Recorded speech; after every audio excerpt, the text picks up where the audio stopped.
श्री स्वामी समर्थ सगळ्यांना. मी वैष्णवी. माझ्या चॅनलमध्ये आज खरंच तुमचे मनापासून स्वागत आहे. तुमचा आजचा दिवस खरंच शुभ जावो ही मी स्वामीचरणी प्रार्थना करते आणि व्हिडिओला सुरुवात करते. आजच्या व्हिडिओमध्ये आपण पाहणार आहेत ते म्हणजे की उद्या शनी जयंती आहे, त्याचबरोबर दिवसभर अमावस्यासुद्धा असणार आहे. तर शनिदेवाची पूजा कशी करायची, त्याचबरोबर कोणकोणत्या गोष्टी उद्या केल्या पाहिजे, कोणकोणत्या गोष्टी केल्या नाही पाहिजे याची संपूर्ण माहिती या व्हिडिओमध्ये असणार आहे. पहिल्यांदा माझ्या चॅनलवर आला असाल तर माझ्या चॅनलला नक्की सबस्क्राईब करा. त्याचबरोबर तुम्हाला हा व्हिडिओ जर आवडला तर लाईक शेअर नक्की करा. चला तर मग व्हिडिओला सुरुवात करूया. आपल्या सगळ्यांना माहिती आहे की अमावस्येच्या दिवशी आपण खूप तोडगे करत असतो. म्हणजे घरातील जी नकारात्मक शक्ती आहे किंवा कोणती तरी अडचण आहे ती निघून जाण्यासाठी आपण अमावस्येच्या दिवशी खूप उपाय करत असतो. त्याचबरोबर घरातली जी घाण असेल किंवा आपण घरातली जी फरशी पुसणं असेल, आळी जाळी असेल ती आपण काढत असतो. त्याचबरोबर आपलं जी देवघर आहेत देवघर स्वच्छ करत असतो. जी फोटो आहेत आपले देवघरामधले ती देवघरातले फोटो आपण स्वच्छ करत असतो. म्हणजे अमावस्येच्या दिवशी आपण खूप प्रकारे सेवा करायचा प्रयत्न करत असतो. त्याचबरोबर आपला जी गॅस वट्टा आहे, गॅस आहे, त्या गॅसची पूजा करत असतो. आपल्या प्रवेशद्वार जे आहे, दरवाजा जे आहे, त्या दरवाजाची सुद्धा आपण पूजा करत असतो. हळदीचं लेपन असेल. त्याचबरोबर आपल्या सगळ्यांना माहिती की अमावस्येच्या दिवशी ज्यावेळेस आपण फरशी पुसतो त्याच्यामध्ये हळद, मीठ, लिंबू ह्या गोष्टी टाकून आपण फरशी पुसत असतो. अशा गोष्टी आपण अमावस्याला नक्की करतात आणि ह्या गोष्टी जर आपण केल्या तर आपल्या घरातली नकारात्मक शक्ती जाण्यासाठी खूप फायदेशीर राहतं. यासाठी ह्या सेवा आपण करत असतो किंवा हे उपाय आपण करत असतो. त्याचबरोबर घरामध्ये चिडचिडपणा जर एखादा मुलगा करत असेल तर अमावस्येच्या दिवशी आपल्या सगळ्यांना माहिती की एक नारळाचा उतारा केला जातो. नारळ त्या व्यक्तीहून उतारा करून फेकून दिलं जातं. अशा रीतीने सुद्धा आपण उतारा करत असतो. म्हणजे नारळाचा उतारा पण आपण अमावस्येच्या दिवशी करत असतो. प्रत्येक अमावस्याला आपण उतारा करत असतो. म्हणजे चिडचिडपणा मुलगा करत असेल किंवा एखादा व्यक्ती प्रत्येक वेळी आजारी राहत असेल त्याच्याहून आपण तो उतारा करत असतो. अशा गोष्टी आपण अमावस्येच्या दिवशी करतो. त्याचबरोबर आता उद्या शनी जयंती आहे. तर शनी जयंती आहे तर शनिदेवाची पूजा कशी करायची. खूप जणांना शनी दोषामुळे खूप जणांच्या घरामध्ये अडचणी येतात. तर तुम्हाला सगळ्यात महत्त्वाची गोष्ट आहे की तुमच्या घरामध्ये शनिदोष जर तुम्हाला सांगितला गेला असेल तर तुम्हाला उद्या एक शनिदेवाची पूजा करण्याचा योग आलेला आहे. तर उद्या पूजा करत असताना सगळ्यात महत्त्वाची गोष्ट तुम्हाला शनिदेवाच्या मंदिराच्या मूर्तीवर तुम्हाला तेल अर्पण करायचं आहे. त्याचबरोबर फुलाचा हार अर्पण करायचा आहे. उडीद डाळ असतील, उडीद आपल्या सगळ्यांना माहिती आहेत, काळे उडीद त्या ठिकाणी अर्पण करायचे, तीळ अर्पण करायचे आहेत. ह्या वस्तू ज्या आहेत त्या तुम्हाला उद्या अर्पण करायच्या आहेत. लक्षात ठेवा, उडीद डाळ, काळे उडीद, नंतर काळे तीळ, त्याचबरोबर सगळ्यात महत्त्वाची गोष्ट तेलसुद्धा तुम्हाला शनी मंदिरात जाऊन शनी देवाच्या मूर्तीवर अर्पण करायचे आहेत. त्यानंतर एखादा फुलाचा हार. तुम्हाला सगळ्यांना माहिती आहे, तुम्ही जर त्या ठिकाणी गेलात तर सगळं बाहेर भेटतं, तुम्हाला फक्त घ्यायचं आहे आणि अर्पण करायचं आहे. पण एक लक्षात ठेवा, असं म्हटलं जातं की ज्या दिवशी शनी जयंती आहे त्या दिवशी त्या वस्तू घ्यायच्या नसतात. म्हणजे तेल जे आहे ते सुद्धा तुम्हाला घ्यायचं नाही आहे. मी तुम्हाला सांगणार आहे, म्हणजे आता जसं जो व्हिडिओ सुरू होणार आहे, जसंच आपण व्हिडिओ बघणार असाल तर त्या हिशोबाने तुम्हाला मी गोष्टी सांगणार आहे. असं म्हटलं जातं की तेल आपण अर्पण करतो पण ते उद्या तेल आपल्याला घेऊन अर्पण करायचं नाही आहे. म्हणजे दुकानातून घेऊन तुम्हाला अर्पण करायचं नाही आहे किंवा बाहेर जे स्टॉल लागलेले असतात त्याच्यातून आपण सगळ्या वस्तू घेतो आणि अर्पण करतो.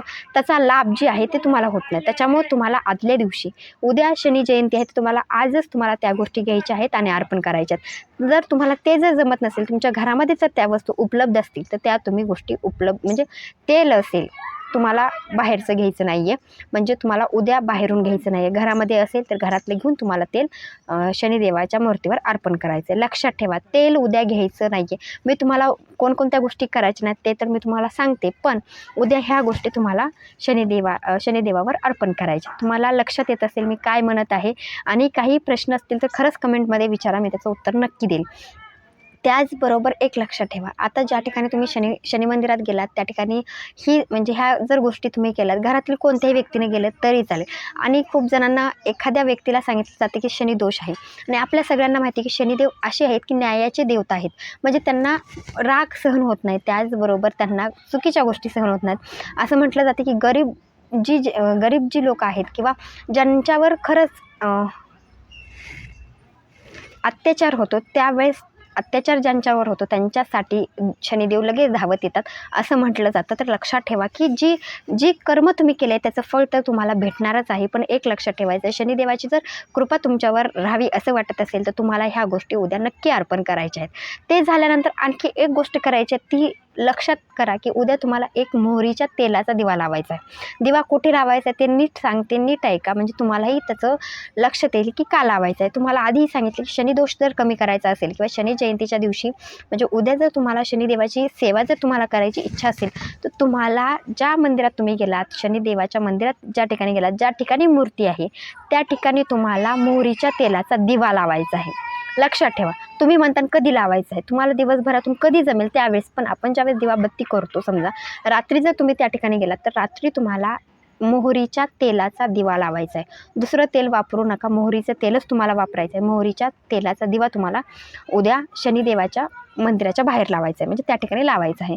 त्याचबरोबर आणखी एक, आपण शनी मंदिरात तर लावणारच आहोत, त्याचबरोबर तुम्हाला माहिती आहे की पिंपळाच्या झाडाच्या खाली बुडाशीसुद्धा तुम्हाला मोहरीच्या तेलाचा दिवा लावायचा आहे. लक्षात ठेवा, तुम्हाला मंदिरात गेल्यानंतर तिथं पण लावायचं आहे आणि पिंपळाच्या झाडाच्या खालीसुद्धा तुम्हाला दिवा लावायचा आहे. अमावस्येच्या दिवशी खूप गोष्टी केल्या जातात, त्याच्यामध्ये आता उद्या शनी जयंती आहे म्हणून मी सांगत आहे की पिंपळाच्या झाडाच्या खाली तुम्हाला एक मोहरीच्या तेलाचा दिवा लावायचा आहे.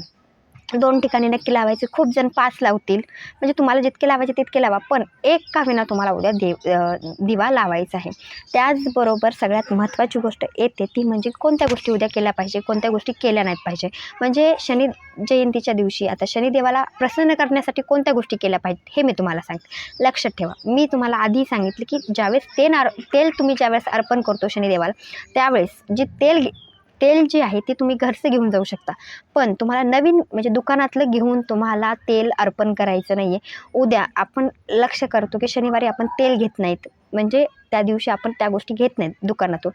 तर तुम्हाला लक्षात ठेवायचं की घरचं तेल घेऊन जायचं आहे. बाहेर मंदिराच्या बाहेर स्टॉल लागलेलं असेल तिथलंसुद्धा तेल तुम्हाला घ्यायचं नाही आहे, घरचंच घेऊन जावा. आणि जर तुम्हाला नसेल तर तुम्ही आजच्या आज म्हणजे आदल्या दिवशी घ्यायचं आहे. उद्या तुम्हाला तेल घ्यायचं नाही आहे, मीठ उद्या घ्यायचं नाही आहे. लक्षात घ्या, मीठ तेल उद्या तुम्हाला घ्यायचं नाही आहे. त्याचबरोबर तुम्हाला मांसाहार करायचा नाही, म्हणजे तुम्हाला चिकन मटण काहीही खायचं नाही आहे. दारू असेल, व्यसन कोणतंच तुम्हाला करायचं नाही आहे. त्याचबरोबर आपल्यावर शनिदेवाची कृपा राहावी यासाठी एक लक्षात ठेवा, तांब्याचा तांब्या जी असतो त्याचा वापर करायचा नाही. तांब्याचा वापर करायचा नाही आहे. तुम्ही स्टीलचा घेऊन जावा त्या ठिकाणी. पण ज्यावेळेस आपण पाणी ज्यावेळेस पायावर म्हणजे पाणी ज्यावेळेस आपण पिंपळाच्या झाडावर अर्पण करत असतो किंवा उद्या तुम्हाला ज्यावेळेस घरामध्ये पूजा करत असताना तुम्हाला चिकन मटण काहीही खायचं नाही आहे. दारू असेल, व्यसन कोणतंच तुम्हाला करायचं नाही आहे. त्याचबरोबर आपल्यावर शनिदेवाची कृपा राहावी यासाठी एक लक्षात ठेवा, तांब्याचा तांब्या जी असतो त्याचा वापर करायचा नाही. तांब्याचा वापर करायचा नाही आहे. तुम्ही स्टीलचा घेऊन जावा त्या ठिकाणी. पण ज्यावेळेस आपण पाणी ज्यावेळेस पायावर म्हणजे पाणी ज्यावेळेस आपण पिंपळाच्या झाडावर अर्पण करत असतो किंवा उद्या तुम्हाला ज्यावेळेस घरामध्ये पूजा करत असताना आपल्या सगळ्यांना माहिती आहे की शनिदेवाचे वडील हे सूर्यदेवता आहेत. पण असं म्हटलं जातं की उद्या तुम्हाला आणखी एक गोष्ट करायची आहे की उद्या सूर्यदेवाला अर्घ द्यायचं आहे. सूर्यदेवाला अर्घ कसं द्यायचं आपल्या सगळ्याला माहिती आहे, पण अर्घ देताना जी तांब्याचा तांब्या आहे त्या ठिकाणी तुम्हाला स्टीलचा तांब्या घेऊन अर्घ द्यायचा आहे. आणि अर्घ का द्यायचा आहे तर लक्षात ठेवा की उद्या शनी जयंती आहे आणि शनिदेवाला म्हणजे तांब्याच्या कोणत्याच गोष्टी आवडत नाहीत, म्हणून मी तुम्हाला सांगत आहे की तांब्यानं तुम्हाला अर्घ द्यायचा नाही आहे सूर्यदेवतेला. तर तुम्ही जयंती तर उद्या कोणकोणत्या गोष्टी आपल्याला टाळायच्या आहेत ते मी तुम्हाला सांगते. लक्षपूर्वक लक्षात ठेवा आणि त्या गोष्टी नक्की करा, त्यामुळे आपल्याला शनिदेवाची कृपा आपल्यावर राहणार आहे. तर पहिली गोष्ट लक्षात ठेवायचं की आपल्याला शनिदेवाच्या पूजेमध्ये तांब्याचा वापर करायचा नाही. असं म्हटलं जातं की सूर्यदेव जे आहेत ते शनिदेवाचे वडील आहेत, त्यांच्या दोघांचं वेर म्हणजे असं काहीतरी असल्यामुळे तांब्याचा तांब्या तुम्हाला वापरायचा नाही आहे. त्याच्यामुळे तुम्हाला शनिदेवाची कृपा राहणार नाही. म्हणजे तुम्हाला कृपा जर पाहिजे असेल तर तुम्हाला तांब्याचा तांब्या पूजेमध्ये वापरायचा नाही आहे. जी तांब्याचं असेल ती वस्तू तुम्हाला वापरायची नाही. त्याचबरोबर दुसरी गोष्ट आली ती म्हणजे की तुम्हाला मीठ असेल, लोखंड असेल किंवा तेल असेल, ह्या गोष्टी उद्या तुम्हाला खरेदी करायच्या नाहीत, घ्यायच्या नाहीत. उद्या तुम्ही शनिदेवाच्या मंदिरात ज्यावेळेस पूजेसाठी तेल वापरतात त्यावेळेस लक्षात ठेवायचं की घरचं तेल तुम्हाला घेऊन जायचं आहे, नवीन तेल घ्यायचं नाही आहे. किंवा तुम्ही आदल्या दिवशी, उद्या जयंती आहे तर आदल्या दिवशी तुम्ही तेल घेऊ शकता जर तुम्हाला अर्पण करायचं असेल तर. पण उद्याची उद्या तुम्हाला तेल घ्यायचं नाही आहे, मीठ घ्यायचं नाही आहे किंवा लोखंडाची कोणतीच वस्तू तुम्हाला उद्या घ्यायची नाही. त्याचबरोबर सगळ्यात महत्त्वाचे की जी सजीव पशु असते त्यांचे, जे सजीव पशु असते त्याच्यामध्ये कुत्रा असेल, मांजर असेल किंवा कोणतीही गाय असेल, ज्या सजीव पशु आहेत त्यांच्यासुद्धा त्यांना त्रास तुम्हाला द्यायचा नाही. त्रास उद्या तुम्हाला, खरंच मी सांगत आहे की त्रास द्यायचा नाही आहे. असं म्हटलं जातं की शनिदेवाची कृपा जर तुम्हाला पाहिजे असेल, जर तुम्ही त्रास जर दिला तर त्यांचं जे तुमचं कर्म आहे त्याचं फळ तुम्हाला शनिदेव देतील. म्हणून मी सांगत आहे की सजीव प्राणी जे आहेत त्यांना तुम्हाला त्रास द्यायचा नाही. त्याच्यानंतर सगळ्यात महत्त्वाची गोष्ट येते ती म्हणजे की ज्यावेळेस तुम्ही शनी मंदिरात गेलात त्यांच्या समोरासमोर तुम्हाला उभं राहायचं नाही आहे किंवा त्यांच्या डोळ्यात डोळे घालून तुम्हाला बघायचं नाही. ही सुद्धा गोष्ट टाळायची आहे. तुम्हाला साईडला, म्हणजे शनिदेवाची जी मूर्ती आहे त्याच्या साईडला होऊन, उजव्या साईडला व्हा किंवा डाव्या साईडला व्हा, अशा रीतीने समोरासमोर तुम्हाला उभं राहायचं नाही आहे. त्याचबरोबर तुम्हाला सगळ्यात महत्त्वाची गोष्ट की त्यांच्या डोळ्यात डोळे घालून बघायचं नाही आहे. लक्षात ठेवा, अशा गोष्टीसुद्धा पाळायच्या असतात. हे झाल्यानंतर जमलं तर तुम्हाला उद्या मोहरीच्या तेलाचाच वापर करायचा आहे. नाही तुमच्या घरामध्ये जमलं नाही तर तुम्ही साधं जे तेल आहे त्याचासुद्धा वापर उद्या करू शकता. पण घरातलंच तेल तुम्हाला घेऊन जायचं आहे. अशा रीतीने शनिदेवाची पूजा करायची आहे, अर्चना करायची आहे. जमेल तेवढ्या सेवा तुम्ही करू शकता. आणि लक्षात ठेवा की उद्या अमावस्या पण आहे आणि तुम्हाला नक्की मंदिरामध्ये जायचं आहे. शनिदेवाच्या मंदिरात जावा, त्या ठिकाणी फूल ते अर्पण करू शकता. अशा रीतीने हा व्हिडिओ आहे. व्हिडिओ आवडला असेल लाईक, शेअर, सबस्क्राईब नक्की करा. भेटूया नंतरच्या व्हिडिओमध्ये. श्री स्वामी समर्थ.